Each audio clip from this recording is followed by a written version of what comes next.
বন্ধুরা, আজকের ভিডিওতে আমি তিনটি খবর নিয়ে আলোচনা করব। সুতরাং বন্ধুরা, আর কোনো কথা না বাড়িয়ে শুরু করা যাক আজকের খবরগুলি। নাম্বার 1, উচ্চ প্রাথমিক নিয়োগের টালবাহানা রুখতে নয়া অস্ত্রের শান চাকরি প্রার্থীদের। লোকসভা নির্বাচনের আগে উচ্চ প্রাথমিকে শিক্ষক প্রক্রিয়া শেষ করুক কমিশন। ভোটের আগে নিয়োগ প্রক্রিয়া শুরু না হলে ফের ঝুলে যেতে পারে কয়েক হাজার চাকরি প্রার্থী।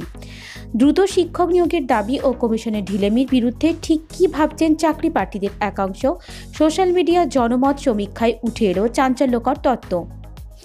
সম্প্রতি উচ্চ প্রাথমিকে শিক্ষক নিয়োগের বিষয়ে মতামত জানতে সোশ্যাল মিডিয়ায় একটি পোস্ট করেন চাকরি প্রার্থী রাজা নন্দী।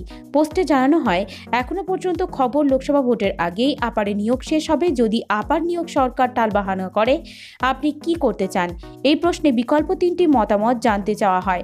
প্রথমত, জোরালো আন্দোলন ডেকে সরকারকে চাপে ফেলবেন যাতে নিয়োগ করে। দ্বিতীয়ত, বিরোধী শক্তিকে ভোট দিয়ে এই সরকার ফেলে দেবেন। তৃতীয়ত, নিজে ভোট দেবেন না ও ভোট বয়কট করতে বলবেন, কারণ সব দলই বেকারদের কর্মসংস্থান সম্পর্কে নীরব।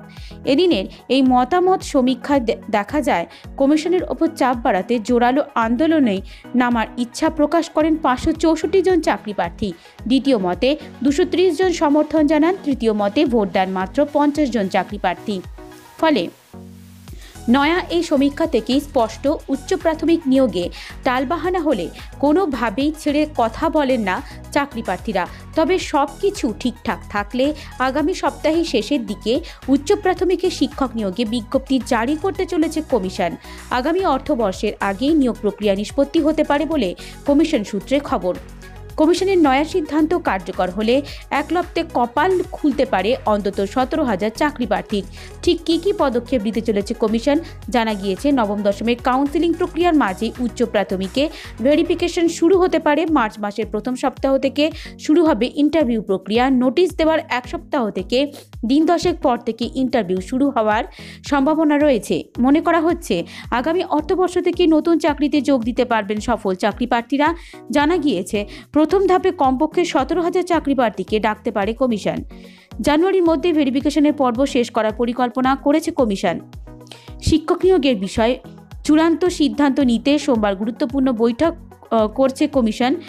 ওই বৈঠকে নবম দশমের দ্বিতীয় দফায় কাউন্সেলিং পূর্ব নির্ধারিত শিডিউল ও শারীরশিক্ষা ও কর্মশিক্ষায় নবম দশম দ্বাদশে নিয়োগ কবে হবে তাও স্থির হতে পারে বলে খবর।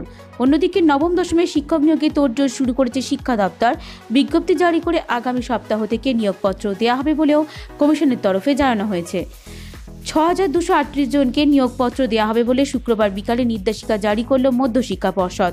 অন্তত 6,238 জনকে নিয়োগপত্র দেবে মধ্যশিক্ষা পর্ষদ। তবে 299টি পদে নিয়োগের ক্ষেত্রে সমস্যা তৈরি হয়েছে, কারণ স্কুল সার্ভিস কমিশন ওই পদের জন্য যে স্কুলের নাম দিয়েছিল সেখানে কোনো শূন্য পদই নেই।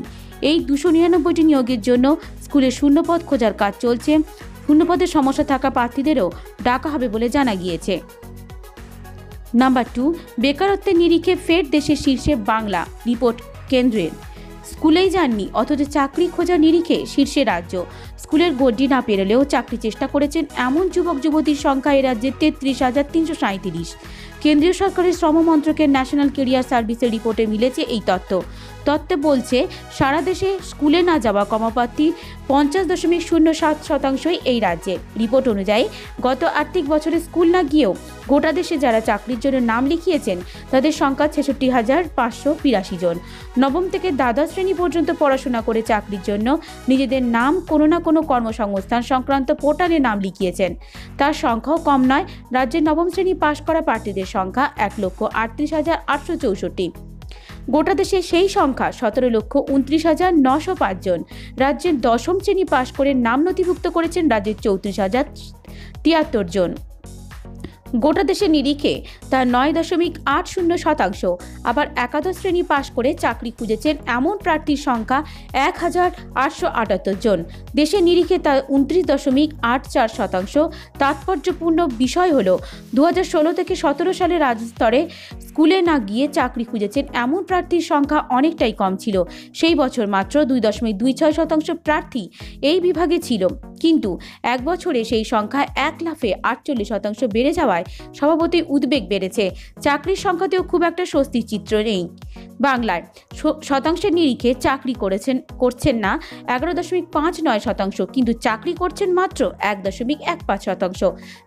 রাজ্যভিত্তিক স্কুলে না গিয়েও চাকরি খোঁজার পরিসংখ্যান বলছে উত্তরপ্রদেশে 10.37%, গুজরাটে 0.03%, বিহারে 0.74%, পাঞ্জাবে 0.78%, অসমে 0.01%, পশ্চিমবঙ্গে 50.07%।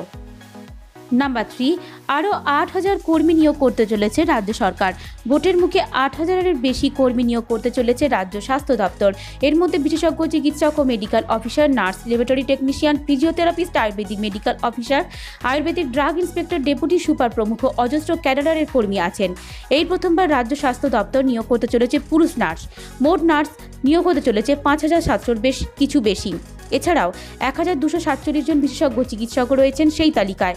রাজ্য স্বাস্থ্য দপ্তরের কর্মী নিয়োগকারী সংস্থা হেলথ রিক্রুটমেন্ট বোর্ড WBHRB এর শীর্ষকর্তা ডক্টর রাজেন পান্ডে বলেন, আমরা আশা করছি ফেব্রুয়ারির মধ্যে সমস্ত নিয়োগ প্রক্রিয়া শেষ করতে পারব। স্বাস্থ্য দপ্তর ও WBHRB সূত্রের খবর, এই 5,700 নার্সের মধ্যে মহিলা ও পুরুষ GNM BSc post basic nurse সহ সব ধরনের নার্সই রয়েছেন। 9 জানুয়ারি অর্থাৎ আগামীকাল শুরু হবে ইন্টারভিউ প্রক্রিয়া। 12ই ফেব্রুয়ারি পর্যন্ত তা চলার কথা। বন্ধুরা, আজকের ভিডিওটি তাহলে এইখানেই শেষ করলাম।